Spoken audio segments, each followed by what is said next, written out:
Unfortunately, after about 6-7 years, I had to let go of the great grandfather, and in his place, I have the great grandson. The M11 Monochrom is right here in my hands, and I sold my most loved M9 Monochrom.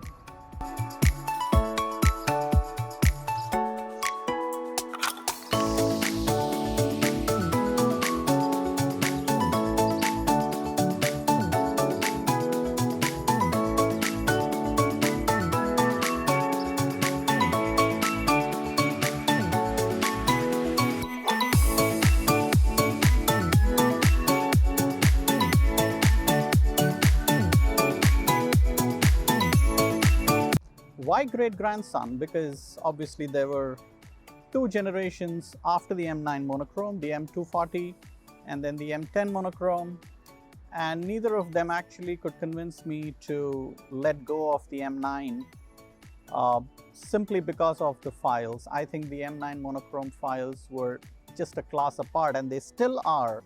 So if you still have an M9 Monochrom, I think you have something amazing in your hands. And it gave you a brilliant rangefinder experience, not a great digital experience, but it gave you brilliant files. The CCD files were to die for, and they still are. But finally, I got convinced that I should upgrade, and I'll let you know why. I think for the first time, Leica got their rare LCD and their electronic viewfinder right. High megapixel, and right now fairly competitive with the Sonys and the Canons and the Lumixes of the world. So really good EVF, fantastic LCD. Till the M10 Monochrom, all of them were a far cry from competition. Now, using the rangefinder is what I usually do, but with age, with eyesight kind of weakening a little bit, I do rely on the EVF a lot. And if you're shooting wide open on a Noctilux or a Sumilux, it's always better to go with the EVF. But the EVFs were not up to the mark in the previous generations. And if you're using wide angle lenses, I have a 21mm right here with me. So rangefinder becomes difficult to compose because it doesn't even have the frame lines for 21mm. So yes, the EVF is really useful, and if you're using a polarizing filter, it becomes much better. So that's the number one reason why I moved to this, along with the fact that it has 60 plus megapixels. So I can crop. So when I'm doing street, I don't have complete control over composition when I'm shooting from the hip. And with the M9 Monochrom, that was a bit of a problem. Cropping was almost out of question because 18MP really didn't give you too much leeway to crop. But this one gives me complete leeway to crop till I drop. So that's reason number two. So the reviews you'll see on the internet, on YouTube, are all talking about the high ISO performance. Now, frankly, I don't care about it because I don't shoot high ISO.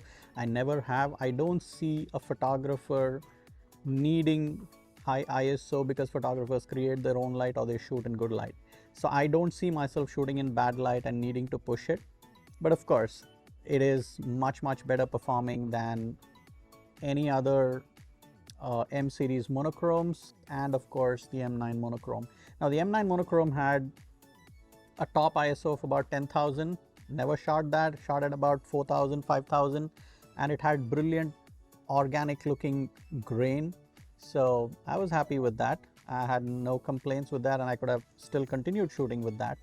So don't really care about the ISO, but this camera does make the picture taking process much simpler compared to the M9 Monochrom. And that is what I really loved about it, because the handling is much better, the responsiveness is much better, and like I said, the EVF is way better than it ever was. Are there any issues? Absolutely. the sensor readout speed. Now in this age where there are cameras which have amazing sensor readout speeds, so much so that they have only electronic shutters and they don't even have a mechanical shutter. Here's a camera which has an electronic shutter, which could be very useful when shooting wide open in broad daylight. But guess what? If you're shooting moving objects, you're never going to be able to use that electronic shutter because the sensor readout speeds are terrible. So even when the light is low and you look through the EVF, there's a huge drag and EVF focusing becomes almost unusable.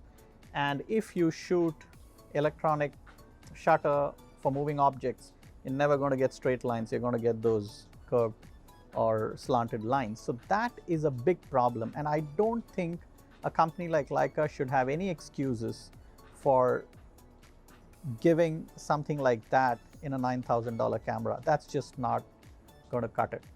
Why buy a $9,000 camera that only shoots black and white? Because you love black and white and you shoot a lot of black and white and you want to continue shooting a lot of black and white, and that's the language in which you want to converse with your audience. Black and white is a separate, completely separate visual language, and you love doing that, and you've shot a lot of black and white film and you want that feel. So that, of course, and of course the rangefinder experience, which nobody else offers except Leica. But here's the thing, if the M9 Monochrom could last for almost 11-12 years, I'm sure a camera like this is going to last another 12 years, and that's another 2 generations of the monochrome, which you probably don't need to buy because they're not going to be fantastic upgrades over this. And probably you want to go, so there's 11, 12, 13, maybe you want to go for the 14 or 15. That's another 12 to 15 years. And that is a good time period for a $9,000 camera. Now that said, do I have some wish lists? Yes. Now, obviously, the moment they went into live view, CMOS and all that stuff, the sanctity of the rangefinder has been compromised to an extent. So I would love to see an articulating screen rather than this EVF, and maybe an integrated EVF in the rangefinder.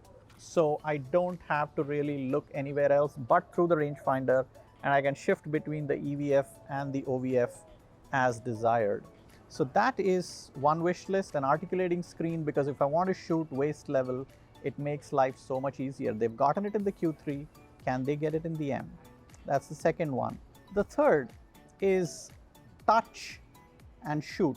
So the Leica Q has it, and the Q is autofocus. So I understand when you touch it, focuses and then shoots.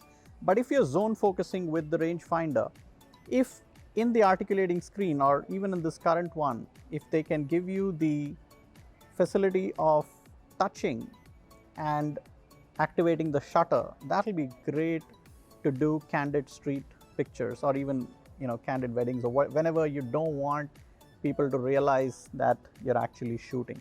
So if that happens, that'll be fantastic. And of course, as I already said, the sensor readout speed. That's terrible. There is no excuse. They have to up their game in that department. I don't know if they can, I don't think they can do that in the current version. So maybe in the next version or the next or the next, but that is something that's absolutely necessary. So those are my 4 points of wish lists for the monochrome next iteration, which I'm not going to buy. The next monochrome I'm going to buy is probably in another 12 to 13 years, almost nearing retirement if I have funds. But till then, this is going to be my best friend. Thank you.